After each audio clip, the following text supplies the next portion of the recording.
waiting, they're excited. The way I'm excited, Imla, to be called a celebrity, I never thought it would happen in this lifetime. Even me, even you are a celebrity. Thank you Yeah, so okay. much. I am feeling a huge gap tonight, so I'm going to try my best.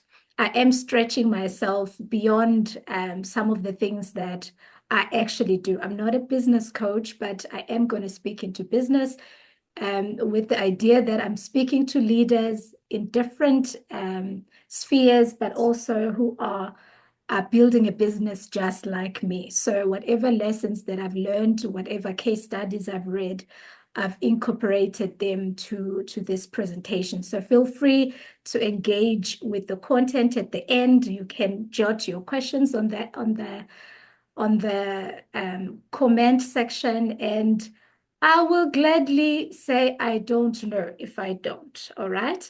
But I'm hoping that you would find whatever that I'm going to present tonight very useful for your journey as an entrepreneur or as a leader in your own organization. So shall we have those slides, Mla? Um, and I'm gonna just quickly go through them. I hope that I'm gonna be able to keep the time so that um, we finish on time. Okay, So there they are. thank you so much. What is nice about tonight is that we all know that as a leader, as somebody perhaps who is wanting to build this big vision, the bottom line, or perhaps the value in building whatever that you're building, no matter what it is, whether you're building it as a profit organization or perhaps you're building it as a non-profit organization, but you want to be able to scale it. You want to be able to operate in terms of not just perhaps feeding people, the 5 people that are around you, but you want to go to 10, to 20, to 50, to 100. So building a team in terms of scaling is different from just building a team to function in a department. If you're building a team as an entity, it looks different. A team could be different departments. It could be a leadership, perhaps fraternal. It could be a collaboration. So building your team, please don't look at it tonight as someone that is just building just a small group of people that are going to work together. It could be a collaboration of even other entities as well. Please move to the next slide. I love this quote. It says, no matter how brilliant your mind or your strategy, if you're playing a solo game, you'll always lose out to a team. So as a matter of principle, you cannot build anything alone. I think the perfect example tonight, Mla, as much as I would love to do this community perhaps by myself, but I can't. I need help of associates such as you and Anna to actually run this. It could be even, I mean, if you look at the person who actually set this code, he's a co-founder. That means he founded something with other partners as well. So whatever you look at, even as a coach, I might be tempted to think, no, or maybe you are a doctor and you're running your practice and you're thinking, I can just run this thing. I'm a doctor. I only need a doctor to run this practice. But no, always position yourself in a platform where you can play as a team. Don't allow yourself to be a solo, especially in this progressive world.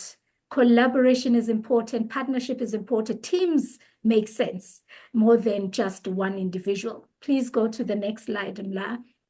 I want to lay a foundation slightly. I took the slide from a masterclass that I do for graduates when we talk about learning to build up your concept. If you want to start a business and you just, you're fresh from university, you are still waiting for opportunities, but you have a concept that you want to develop and you want to start building it. So how we normally go through it, it's over like 10 hours divided into 5 days, and I take the participants through these stages. I'm laying this foundation so that even if it doesn't matter which level of where your business is, the principles are similar. And so when you are starting a business, let's say perhaps you have discovered that this is the problem I want to solve. You would want, obviously, to identify where that problem is, which sector is it, which industry is it, and then you begin to look at what are some of the strengths that you have. What can you do to solve this matter? Can you develop a product? Can you, offer a service? And what are some of the strengths you have in terms of that? And then you look at your weaknesses. This is where you then decide when you discover, let's say, I like, for instance, sorry, I'm going to keep making an example. You discover that I am a leadership coach, but most of the time, when you do leadership coaching, you need to be empowered in terms of the mindset, in terms of psych. There's a lot of mind game that leaders have to go through to develop. And perhaps the weakness as a leadership coach is some of the qualifications that Anna is already having. And so the idea of now addressing that weakness is bringing along a partner who has the accreditations that I'm already, feeling like I'm lacking. But what are some of my strengths? Perhaps my strength is research. Perhaps my strength is creating content, which is what I've been doing in the community. That's my strength. I love going out to find information and packaging it because I believe that I'm a great teacher. So you identify those things. As soon as you begin to see gaps, that's where you actually begin to bring in extra resource. I love to deal with leaders, but I don't want to deal with their financial issues. So who do I bring? I bring someone who deals with finance, who loves it, who has written a book. I bring in La to teach about finance because that's what he's passionate about. That's what he's good at. That's what he's, qualified to do. And so that's the stage where you are actually unfolding your concept. Can you really solve this issue? So you're already starting to build your team. It might look clumsy because perhaps you are still in the conceptual stage. You are still thinking, this might work, this might not work, but it's still fine. You're still now thinking, who can I bring into this journey? Others in the same manner, they discover that actually I need a coach. And they build a team of someone who would come in as an advisor on the journey. And so perhaps step 2, when you begin to develop your products or your services, you begin to cost them and price them, you begin to project and think, will this even make any financial sense to be called a business? And then step 3, you take it to your market research, test, does this product exist anywhere? Do I have competitors? What are potential clients? What is the analysis of that potential client? You look at the market strategy that you can use. How can I reach these potential clients? How can I serve them in the best way possible, in the most convenient way possible? And then you move in, and then now once you've collected your data, you adjust your pricing, perhaps you undercosted, perhaps you use the most expensive raw materials until your products were too expensive. You are playing around all these things and you look where people are sourcing cheaper materials until you be in a stage where you can now put your business to a test. Now you are piloting your business. I watched a post this morning of one of the young farmers in Inanda. Her name is, what is it? It's Netemba something. It's Netemba something. And she had posted her tomato products and and peanut butter. She had posted previously, she had posted her harvesting nuts from her garden and making a peanut butter. And she previously posted as well harvesting tomatoes and processing and cooking those into a stew. But now she hasn't done anything in terms of sales. She's piloting her product. She's posting and people are saying feedback. They're telling her what would work, what won't work. Will they buy her product? Will they not? She hasn't started production. She just branded one bottle of tomato sauce, one bottle of peanut butter, and she posted it. She's piloting her product. Will this sell? Will this have a market? Will this, be will it be effective to manufacture this from my farm? Will it be, I'm assuming those are the things, some of the things that she's doing, because she said coming soon. And she's looking at distribution. Where do people find my products? Things like that. And I always then say, once you figure those things out, because it's such an expensive thing to run the business. This might take you a year to actually set this thing up. Already you are running. This is where you're starting clumsy. This is where you're starting unsure. And then only then you register your business and open your bank accounts because now you're ready to trade. So those are the steps. Now, let's say now your business is already running and you want to scale it, which is the topic for today. All right. Please give me the next slide, Imla. Now, if you were already running a business, now I can use any example, but I want to keep using some of the businesses that are just, available to everyone. There are systems, I think I might have skipped a slide, slide number 4. We want to first fill up the roles. How do I build a team using roles? I'm not sure if I gave you the wrong slides. Can you move forward? Let me see. Maybe okay. Yeah, the roles. So I'm missing number 4. All right. So the key, my number 4 is right somewhere there. All right. Okay, key roles. Is this it? Okay, you can go back. Okay. Back. You can go back again. All right, so my number 5 is twice. So let's look at key roles first, and then we're going to move back to key systems.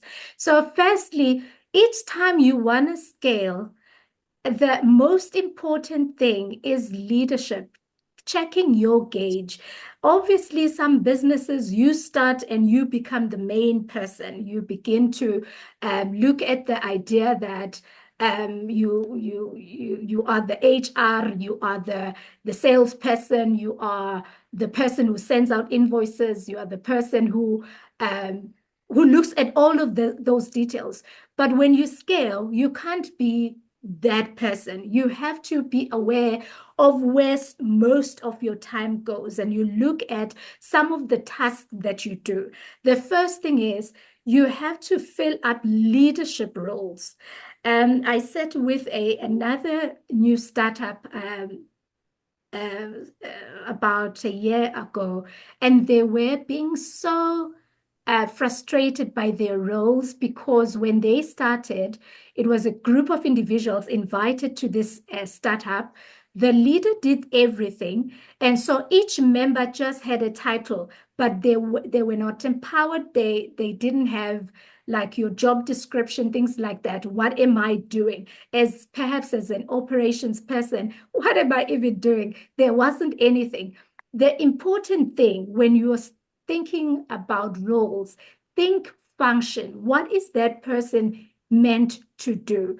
An example that I can think of now, I used to run a hospitality business. It was a hospitality business that had a wing that I could do catering, and I could also run a cafe. Some of the things that I had to do involved a lot of managing the cafe, then playing CEO to the company. And therefore, my title was functional. It was a cafe manager and head chef, because I had to be the one who compiles menus, who costs those menus, which is the function of the head chef. So instead of rushing to say I'm CEO, I had to look at the functions that I was doing. But when you are scaling, then you are able to say, hey, perhaps now the role of CEO can be occupied. It's like getting a promotion. Perhaps you were being the salesperson, you were talking a lot to clients, perhaps you were driving the sales. Now you're going to have to scale, and now you're going to have to look at the fact that you have to, cast the vision more, check out strategies, lead the team, perhaps at a different level. Perhaps now you can be a CEO, because now you're driving, you're looking at finding investors, you're looking at, you're moving to conferences, you're attending conferences, you're attending networking sessions, you're looking for possible collaborations. Now you're playing CEO. That's what CEOs do. So you're not just moving there because you founded the company, but functionally, that's where you're functioning. So roles such as your COOs, and those are your chief operation officers. If now your operation is growing, you don't need someone who will multitask. You need someone who would focus on those systems that you are going to put in place for your operations. Someone who will manage your day-to-day operations, your processes, your scaling processes. If they are thinking we were producing 50 muffins, now we've got a project or maybe a contract that says 1,000 muffins every day. That is different. Now it has to be someone who's dedicated, who would know what to do.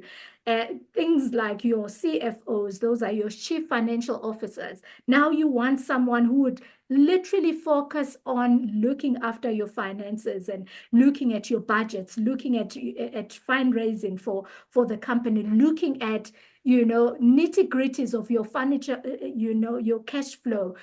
Can you believe how businesses, I know for me, most of my struggles was just managing cash flow.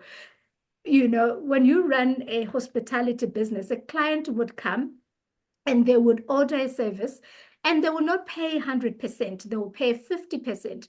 Yet you need a cash flow to actually deliver, because perhaps the 100% will come in a week before, but you can't start preparing a week before. You need that perhaps 6 weeks before. Yet the contract is saying 7 days before your event, then pay 100%. So things like that, you need someone who would literally be strategic in looking at that. When is the money coming in? When is the money going out? And they can tell you how to manage that. There's many other roles that I can mention. Your chief marketing officer, someone who's strictly looking at the trends. How do they reach your customer? They literally live and breathe that. I love CMO were Momentum. I've seen her.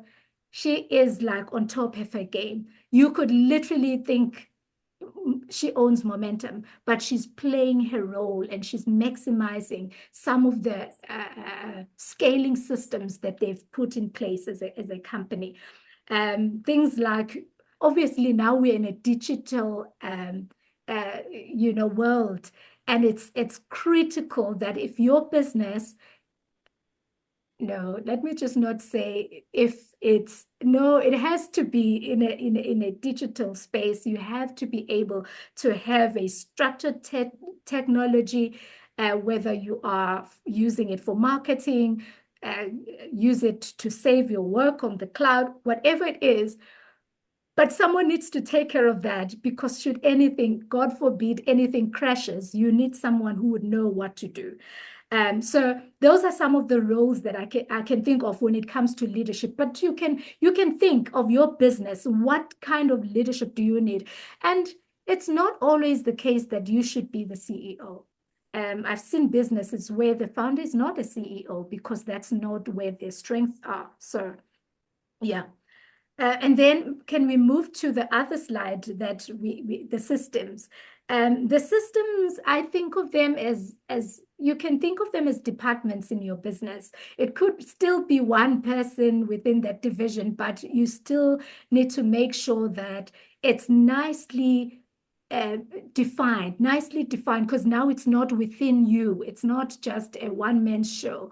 You're not just thinking, you wake up now, you're gonna, change it as you see fit. Now it involves other people. You're growing your team. So perhaps you would want to consider your HR system. What are you bringing into the, what can you bring into the system, the HR system that you want to use? Perhaps you want to have someone who is able to acquire good talent for you. Um, you know, Talent acquisition is quite important when you are scaling.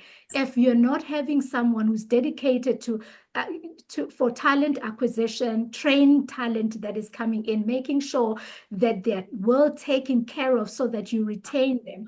If you don't have a clear system for that, then it's going to become tricky when you actually want to scale.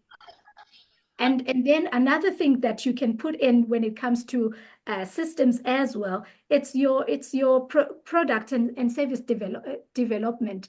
I think of companies such as your Unilever. Their product and service development is, yeah, anyway, levels. They've got researchers there. They've got everything you can think of. Consistently, you have to review your product. Is it still serving the customers? Can we improve it? Think of products such as your BlackBerry, how they actually fall short on evolving. It's because perhaps someone was sleeping on duty in terms of can we still provide the service that we promised to our client? Can we improve the systems? I think of the iPhone. I don't know how many times do they send updates every year. I don't know how many updates. It's either it's a security update, it's a system update, because you want those systems, that department to be fully functional. And because we can't multitask, someone needs to be dedicated to keep improving those products, those services. You look at uh, you know, uh, um, restaurants who thought, oh, okay, actually people are no longer wanting us, to come out of their cars to come in. It looked crazy when McDonald's implemented the drive-through, but guess what? Many restaurants followed suit. And then all of a sudden, it's not about the drive-through. I don't even want to leave the house. I want someone to bring the food to me. And so consistently, those systems will tell you what those trends are. That department will look at those trends. So let's move on. Another example is the sales and customer. Guys, sorry, I'll tell you when we move to the next slide. For now, I'm just giving you systems that you can put in place as departments in your business. I think of sales. Guys, if your customer experience is not up to par, it's tricky, because what's going to happen, you're not going to be able to retain your customers that have used your product and loved your product.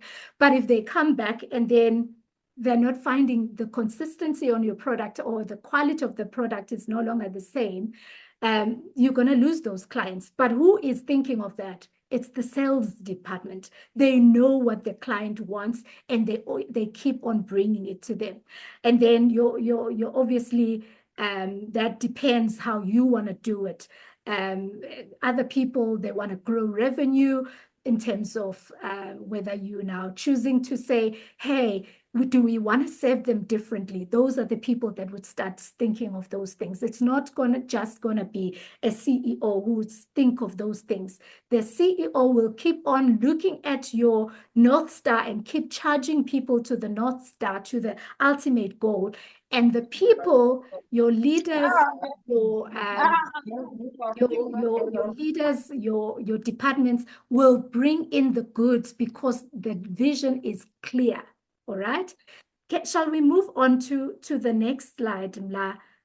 This should be slide number 6. Now, what are some of the creative strategies that we've seen, organizations use? I'm going to keep using this word organizations because one of the things that Mr. Bengu last week encouraged us to do when we're building businesses, he said, build institutions. Don't just think it's going to be just this little tiny business. Although you're going to start small, think big, think scaling, think how, if I had to, enlarge my territory here, which side am I going to go to? Already you're thinking. So some of the strategies that have been very successful, I'm just going to list some of them, and I want you to imagine some of the companies that you can think of who have done this. Okay, companies, strategies that have been used are companies that have leveraged on partnerships and collaborations. This is perhaps it could be partnerships across industries. Perhaps it's not just a partnership within the same industry. For instance, if someone says, I'm partnering with a company, but we're in the beverage space and the company we're partnering is in a beverage space as well. This is, think of it, someone from a different industry. A nice example I could think of here was a fitness company that collaborates with the wellness company, whether this is a retreat center or this is a wellness in terms of food, nutrition, and they partner together. Two different industries, but businesses working together to tap into each other's customer base and also to expand. If the collaboration is good, you expand into new markets very easily. Today I listened to Igagasi FM. I'm not marketing them, but a nice collaboration they've done is with Bet Foundation. Bet Foundation has money to spend, and they have a vision to do that. On the other hand, Gagasi FM has airtime that is very expensive. They've got very good listenership, and their collaboration is that when Bet Foundation goes to do their project, like today they were in, now I'm talking their stories. Oh, I hope they would listen, somebody, and tell them that I defined whatever. Anyway, so what they've done with their partnership, they looked for someone who didn't have what they had. One bit, obviously, it's a gambling entity, but they have this foundation, a nonprofit organization that they feed, I think, perhaps their CSIs into. And how they then do it, instead of them publicizing, all of what they're doing, they just partner with the Gagasi. Today, they had almost more than 10 minutes of free airtime because they've partnered with someone who has airtime. And so some of those partnerships, those collaborations, they actually work well. Imagine what you can do when you have partnered with someone who perhaps has, I think,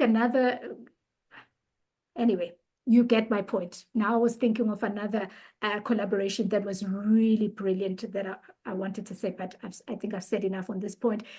Strategic alliances, people that are going to the same direction, and then you partner with them. It could be, perhaps it's a technology company that deals with safety, and that actually is aligning itself with a security company that doesn't necessarily develop technology. That's perfect alliances. So it's people that are having, its security is their thing, but they're in two different industries. The target market is the same, and so they form those alliances, and they serve their market. All right. And then, which you find security companies offering alarm systems. Do they use those alarm? Do they create those alarm systems? No, it's actually another company that provides those systems. Another form would be co-branding. We've seen a lot of this. You can think of this product powered by this entity, those branding. And people love to associate with people that can make strategic relations. Another thing that I want to highlight as well that has been a strategy is buying licensing, buying your PI licensing, entities such as your Microsoft use those. I mean, you buy a Microsoft product, but you don't own it. Somebody owns the license. So you keep buying the updated version, or they update it depending on which one you bought. And you just keep selling the same thing and nobody can take it away from you. And then franchising as well. We've seen people build businesses that can franchise. I saw one time one business. I think it's a picnic company. Started very small, just a lady from her house building a picnic business. All of a sudden, as she grew the business, she actually franchised it. Now, this is not saying just because KFC is a franchise and all these brands, we have to buy into those existing franchisee. You can literally build a franchise from ground up. Although it's complicated, but it's doable, and you can use it to scale your business. Things such as, producing subscription model, that's very, it has made waves in the last 10 years, and people are subscribing. I think when we used to buy magazines, people would subscribe and they would get this printed magazine. Now you subscribe almost in everything. Now you subscribe TV, you subscribe your phone, everybody wants subscriptions. I want subscription, as a coach. So that as well is another strategy that people have used for growing their digital products and services and automating some of the work that they do, using things such as AI as well. So now another strategy, building communities as well. People that have really done this well. I love Yoko. Read about them. They started offering small businesses card machines, and they've built how they started scaling. They started building a community. It's called Yoko Connect, and they host these massive events, and they show off some of their technologies, some of their products, and they make their clients feel like they are part of something that's just huge. Why is that? These clients are not necessarily, founders of the business, yet their feedback are helping you improve on your product. So building that community can help you scale as well. You can, think about sports clubs, think about just many entities. You can go back. I'm still just going through different strategies that people can adopt when you want to scale your business. You often customize and personalized as well. This is becoming really good when you buy a subscription and you can tailor it to your needs. Even now, I've seen that insurance companies do the same. You can choose whether this is just a hospital plan, or I just want a GP visits, or you can literally just make it tailor your needs. So customers are able to then tell you what they need, and you just provide them that. Although there's option to keep adding and adding, but they can actually tailor their experience as well. So customization has become a very big thing. That's why I think some of the things, you'll notice how I love to call you guys out by name. I really want you to feel like we know each other. We can communicate because this is a community, and you can speak into the things that are most relevant to you. The people that I've called out to say, hey, can I reflect with you? It's because those are the areas they're most passionate about and they want to speak about, and it's tailored for them. They might not comment on other things, but just the things that they want. And they can attend any session that they want that is more relevant. They don't have to attend everything. So that customization can help you actually expand your business as well. And then obviously we know strategies of looking at how you can expand geographically, opening new spaces, offices, locations, things like that. You can develop new acquisitions. We've seen Coca-Cola do that. Strategically, they buy the small companies that have produced really good beverages, and they just acquire them. And that's how they've been able to expand. Now they've got, you thinking Coca-Cola has such a range of drinks. No, the other range, these other options came because they acquired, they made acquisitions to other companies. So another thing that I love as well is looking at how you can distribute channels of distribution. This is best for people like Lerato who are artists. How can people enjoy your art? I think of productions such as Lion King. Oh, Lion King, I don't know how many channels did they have. There was a film, theater production, there was a music production. There's just a lot that you can do to actually expand on just one thing, but it can be consumed in many different ways. We've seen musicians are very strategic now. They know people are posting now. When they're releasing their music, they also give you the version that you can share to create your reel. That's a strategy, you know. And then your referral and your loyalty. Guys, every supermarket has those cards that you swipe, and we're not sure why we're swiping. It's because they know they can read some of the data there. Are they retaining people? Are they growing their customer base? And using those royalty points keep people coming, and it buys you more clients as well. You focus on the market as well. When you specialize on the niche where your strength is, I I wish to be a life coach. I wish, but I'm not a life coach. I'm a leadership development coach, and that's different. And I'm not a therapist. And when I define myself well and I position myself well, then I'm able to tap into the market that I'm looking for. All right. Okay, shall we move on, Mla? Now let's look at application. There's many other strategies that I'm skipping here. But because of my time, I want us to move to application. So how do you then scale? You have now identified the roles that you want to fill when you are scaling your ideal scale. After saying, okay, I want to produce and make sure that I've got 10 chickens every week. Now you want to do 100 every week. How do you then scale? Because you don't want to scale when there's no demand. So the first step is create the momentum to scale. People tend to want to use fictional, like your projections, the projections we use when we're just starting out. They want to use those fictional projections to scale. You cannot afford to grow your business and acquire perhaps a warehouse without knowing what's going to happen in that warehouse.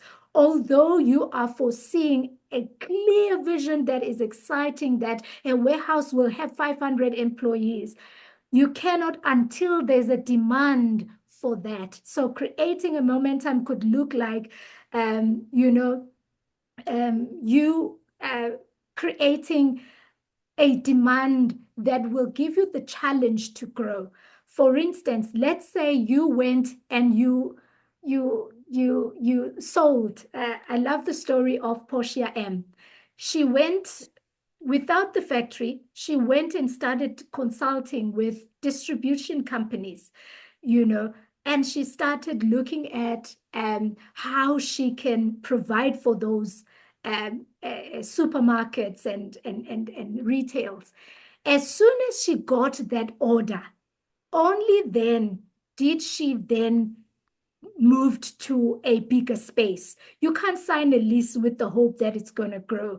I was having a conversation this morning with some of the guys that are running a school. Obviously, running a school is really good. and you are now anticipating that I can grow and add more courses, I can add more programs. And before they could actually add those programs, they went on to list the building. You can't do that. Now they've realized they can't start those programs until February 2025. And already they have a lease that they have to pay thousands on, based on the fact on the promise that the programs are going to start. If you do that, you are actually shooting yourself on the foot. So the ideal is introduce your programs, start signing up students, put them on the calendar. When you are sure that now you can still tell the students that are interested, registration begins here. Only then, when you find those numbers, would you now go sign the lease and be certain that the program is going to start in 3 months, not now. Yeah, anyway, so that's just an example. You're creating momentum. Momentum comes from you selling the product, not necessarily thinking you can sell the product. And those are two different things. The second point is strengthen your operation structure. So now you have went and you've said, I can offer you, 100 chickens. 100 chickens. Sorry, I keep making this example because we once invested in a farm of a lady that would produce chickens for one of the butcheries in KZN. And they offered her, when we came in, it's because she was scaling her business. She had an order from just selling in the area few chickens that actually were selling more during month end, to actually now having a butchery that says, I need 100 chickens every week from you. And so we came in during that time. The catch was she knew exactly how much a square meter would house of chickens. She knew how much of electricity and the infrastructure that is needed there. She knew how many, personnel needed to run that place. She knew how many machines to slaughter these chickens and process. She knew how much of storage that she needed. And so when she got that order, the only thing she had was to press the button and say, go. And then she strengthened her operations. Put in that you had perhaps casual employees, now you're offering them permanent positions, because now you've got the deal. You didn't just say, come, I'm going to grow now, I want to produce 100 chickens, but you didn't have the market for those 100 chickens. You're going to shoot yourself in the foot, all right? And then the last one, which is critical, is building your financial strength. Since you are scaling now, when you are scaling, this is when your financials need to be telling a story to potential investors. This is when your cash flow needs to be telling a story to your cash, to your potential investors. And therefore you need systems that are quite clear to give you reports that can be easily analyzed. You think of things such as your QuickBooks, your search, things that would generate a report right on the spot, and they would tell you if you're making profits or not, if you are making a loss, and how much is that loss. It's not just now you projecting, and they're telling you on a day-to-day basis if you are making sales or not. And you have to strengthen that, because that's the first thing that your investors are going to ask you. They want you to sing your financials. And if you are not sure of your financials, you don't have to talk about them. Acquire talent that would sing your financials on your behalf. All right. Thank you so much, Mla. I will end there. And this is a quote that I want to close with. Scaling a business is not just about growing bigger. We've seen entities grow and make great things, and it's just because they were smarter and they were leveraging on creativity and innovation, and they were turning some of their challenges into opportunities. And that's how scaling happened. It didn't just happen because they wanted to grow big. Thank you so much, Mla. I will now let people engage. Please share your comments and questions. And if I can answer them, happy to do that.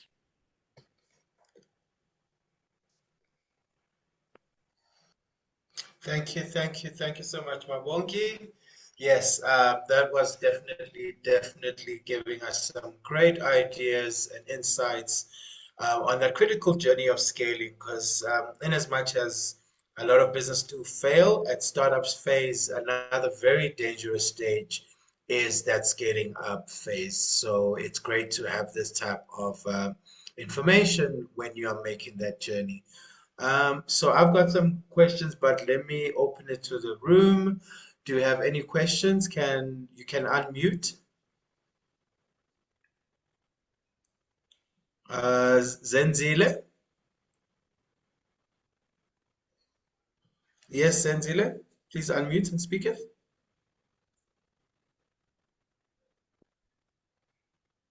Zenzile, please unmute.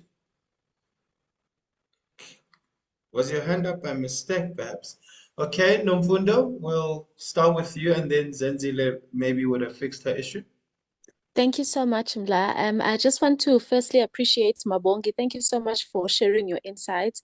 I think these conversations can never get old, especially because a lot of us rely on business to sort of get by.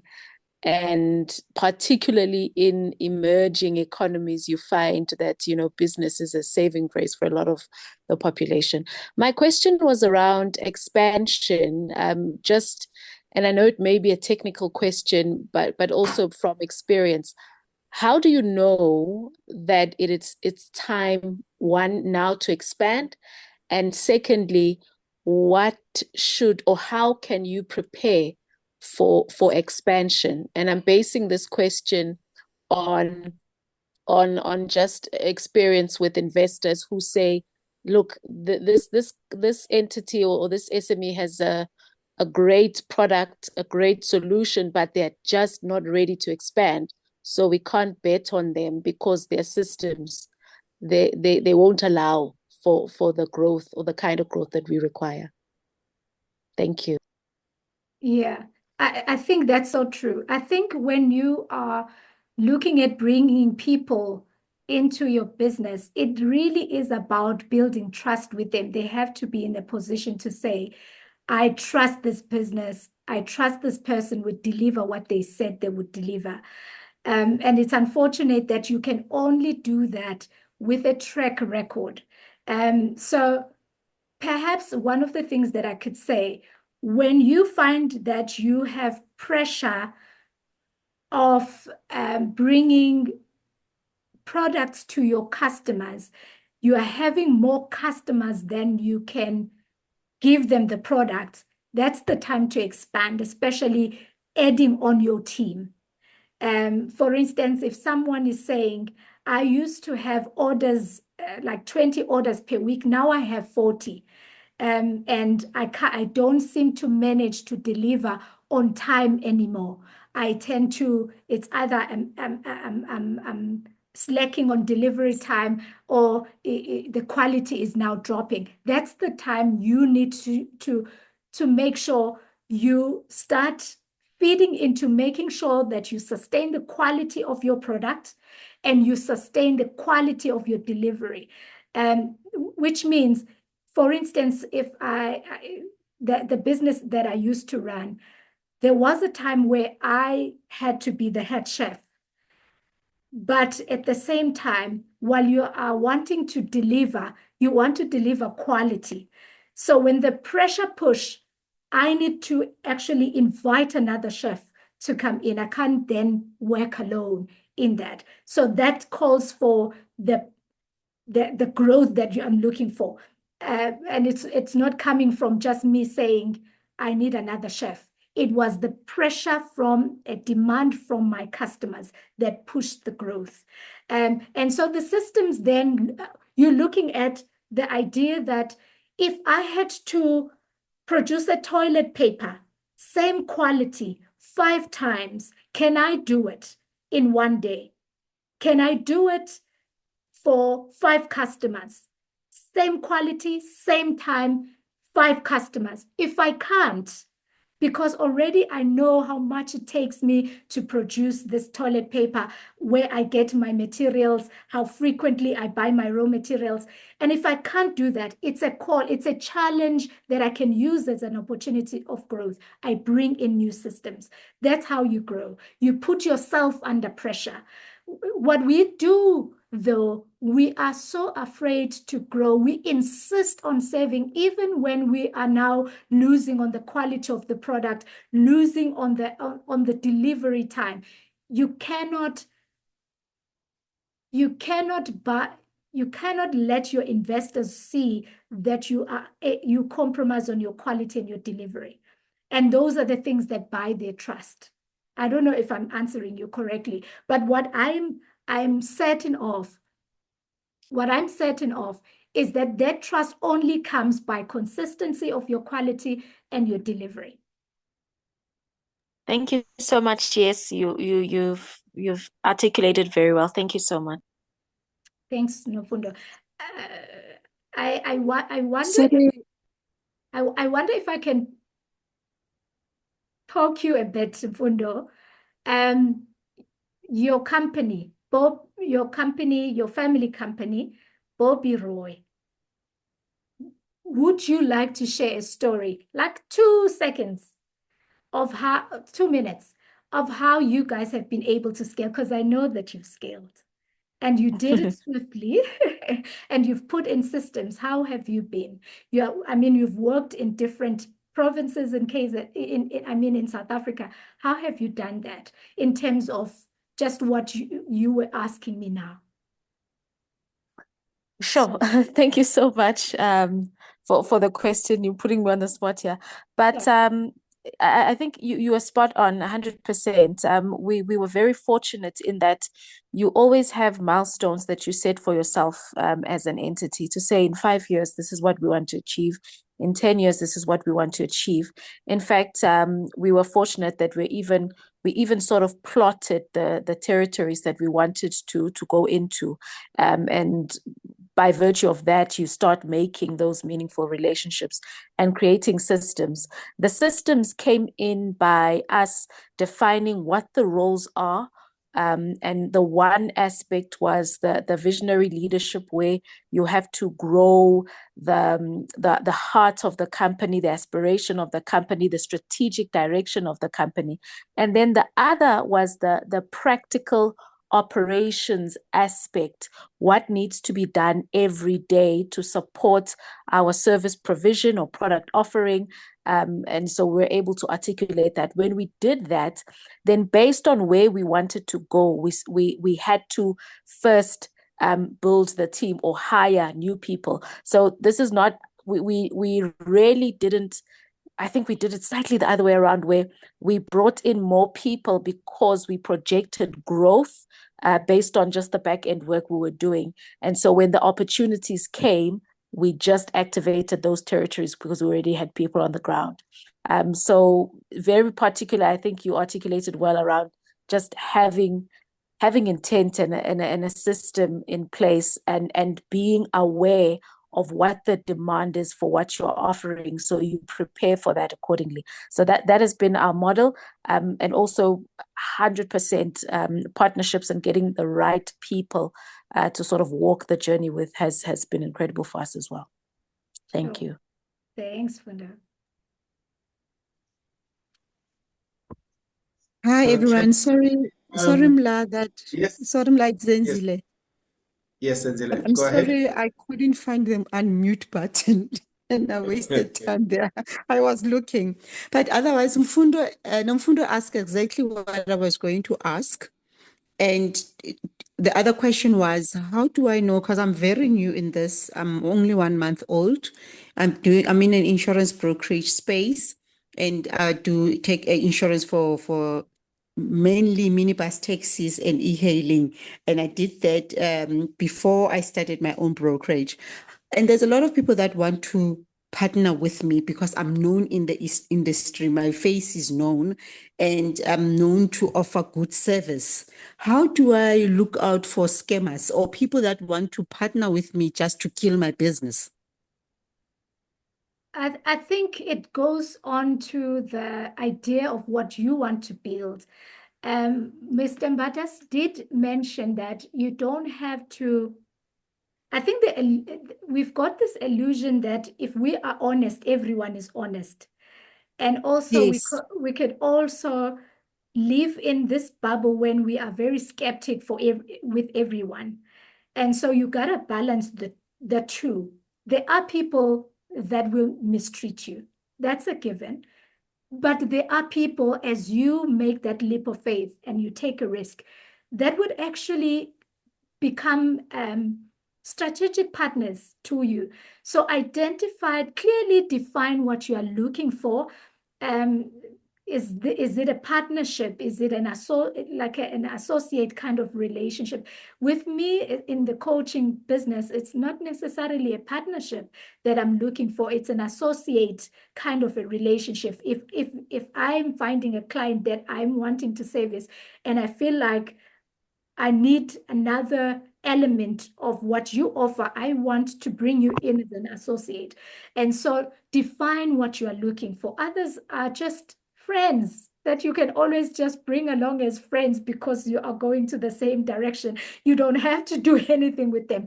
And it depends on your value system. If you feel like your value systems don't align, you don't have to shut the door, but you can say, hey, oh, for now, I feel like I really have to maintain this value and it might be compromised if we run together, but we can definitely relate as associates or as, as people that know each other. You bring me along when you do things and I would bring you along when I do stuff. But you have to you define that well and you package that well.